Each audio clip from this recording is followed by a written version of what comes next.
things, as you probably know, have been looking pretty dark out there, but is there any sign of hope? Save me, Satoshi, your only hope.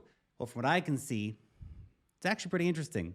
Whales are still pretty interested in Bitcoin at these levels. So in this video, I want to take a look at some updated charts that all indicate the big boys, the guys with whose size is size and who have the deep pockets, are stepping in to buy Bitcoin in this downtrend. But while Bitcoin was nuking under $80,000 the other day, guess what big money was doing? They were buying. Now, I don't know what the price is going to be at the time that you're seeing this video, recorded 2 or 3 days in advance. Maybe we're back over 80K, maybe we're in the pits of hell by now, but they're probably buying more because you know what? Scared money don't make money. Now, let's dive straight into the charts from CryptoQuant. This is the Bitcoin retail and large investor holdings. This is the chart from over the past year. Now, this compares the total Bitcoin holdings of all retail investors to those of large whales and institutions. Retail is in blue, whales are in red, Bitcoin's price is in white. Now, you can really see that ever since Bitcoin's price went flat at $95,000 and then started dropping down to the upper 70s, the total number of Bitcoin held by whales has been going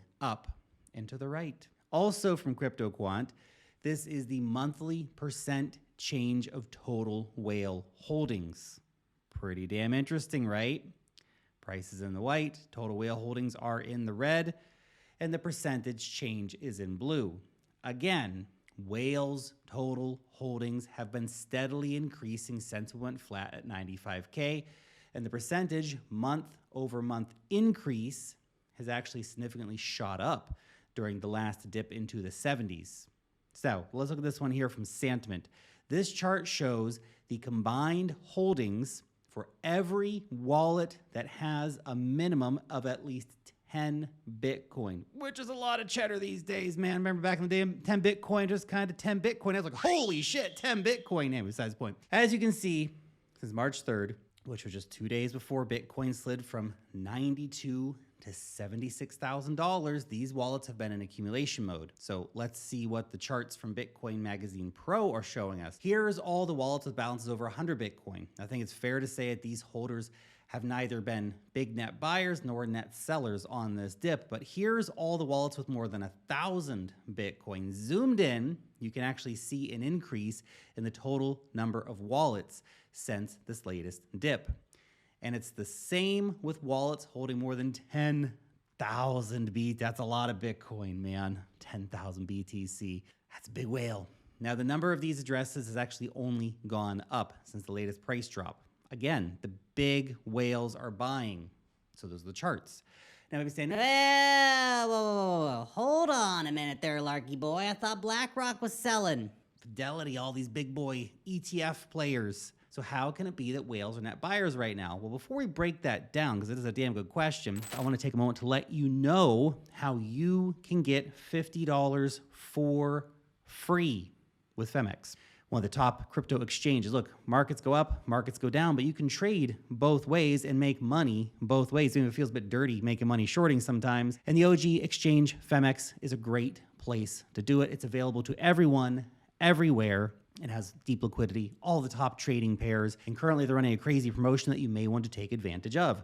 So you get $50 for free just for signing up using the link down below. You'll get a 20% deposit bonus. So you deposit $1,000, get $200 back, as well as a $1,000 trading bonus. Pretty damn cool, right? All you have to do, use the link down below to start your account, and you'll be eligible for all of those bonuses. Go check it out if you're a trader and you want to be trading in the markets and taking advantage of that offer, but also of all the trading opportunities available. Continuing, so let's discuss here. Look, it's true that more shares of BlackRock's IBIT have been sold rather than bought over the last few weeks, but BlackRock isn't the one buying or selling these shares. Well, not for the most part anyway. They did add some to their major global funds, but for the most part, it's just investors, retail investors, hedge funds, anyone else that has access to an online brokerage account anywhere in the world.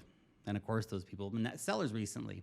So when we look at these charts, we can say that right now, the whales are net buyers. They're not the big sellers right now, largely retail and funds and institutions and stuff repositioning. So let's now turn to the why. Why are the whales buying right now? Well, we've got a few good reasons. The first is that whales are focused on the long-term game here, and in their eyes, they see this Bitcoin nation-state race as an extremely bullish thing. Now, yes, in the short term, Trump's signing of the U.S. Strategic Bitcoin Reserve was a sell the news event. And obviously all the tariff shit has shaken the markets, and there's a lot of fear around growth and stuff like that, a potential recession coming, all this stuff in the USA, obviously. But if you're a smart whale playing the long-term game, you'll take advantage of the big dips, especially on a technical level, the oversold RSIs and daily RSI divergences and all that kind of stuff. The likelihood that other nation states is going to pile in is increasing all the time. Bitcoin Magazine's David Bailey believes that China is discussing a strategic reserve behind closed doors right now. Rumors are also swirling the same could be happening in Brazil with an announcement potentially coming very soon.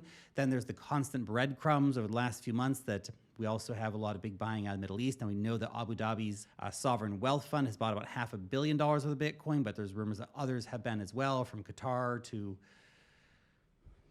Oman and right on, okay? The point is, given what just occurred in the USA, it's only a matter of time before the next major nation gets orange-pilled and gets on the train. We have Texas, which is about to buy Bitcoin as well.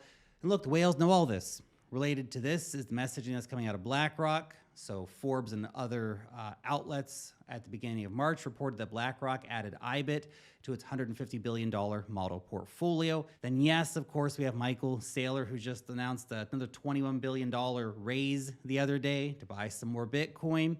So what we have here is BlackRock recommending that all their investors, by the way, are to include about a 1% to 2% allocation into Bitcoin within their larger portfolios. This aligns with Larry Fink's comments last week at the RBC Financial Conference, where he said that long-term investors should buy a Bitcoin dip, if the opportunity arises, of course. Now, Larry Fink, of course, will be taking on massive reputational risk here by sending this message to all of the people who very closely follow his words if he didn't believe that the current Bitcoin prices would yield positive returns in the coming months and years. And of course, one of the reasons that Fink is a long-term Bitcoin bull is because of what is happening at the nation-state level. Literally, you're having got to the point where countries are competing to buy as much Bitcoin as they can. So the second reason why I think whales are buying now is because of where the current prices are within Bitcoin's larger cycles. Bitcoin has basically always held the previous cycle's tops as new support, or if it did dip under, only very slightly so. So prices in the upper 70s are not too far away from last cycle's 69 peak, or even in the lower 80s. Therefore, from a risk-reward perspective, the whales probably know that there's a lot more upside than downside at the current prices. I want to tidy this up with a bit of a motivational message here, and that's, look, you got to be tough in this game. I know the market sucks right now, man. I'm here too, okay? I get it. Maybe you purchased the first bag of Bitcoin at $100,000 and you're looking now, you're like, I'm a fucking idiot. Why did I do that? Maybe went in hard on altcoins. Maybe went in super hard on meme coins. You're in the deep red. I get it. I've been there. I know. I'm there on a lot of my investments right now. A lot of my altcoins are down pretty bad. It's fine. They'll come back. I get it. Okay? But I just want to remind you that of the market's golden rule. Buy low, sell high. Okay? Put another way, when there's blood in the streets and everyone's losing their minds, great time to buy. When everyone's wildly euphoric, great time to sell. Retail or the horde is notoriously bad at this. But the whales, they're pros. That's why they're whales. So get tough. Start thinking and acting like the whales. Okay? Don't be plankton. Be like the remora. Hang on the whale. Ride with the whale. Thanks for watching.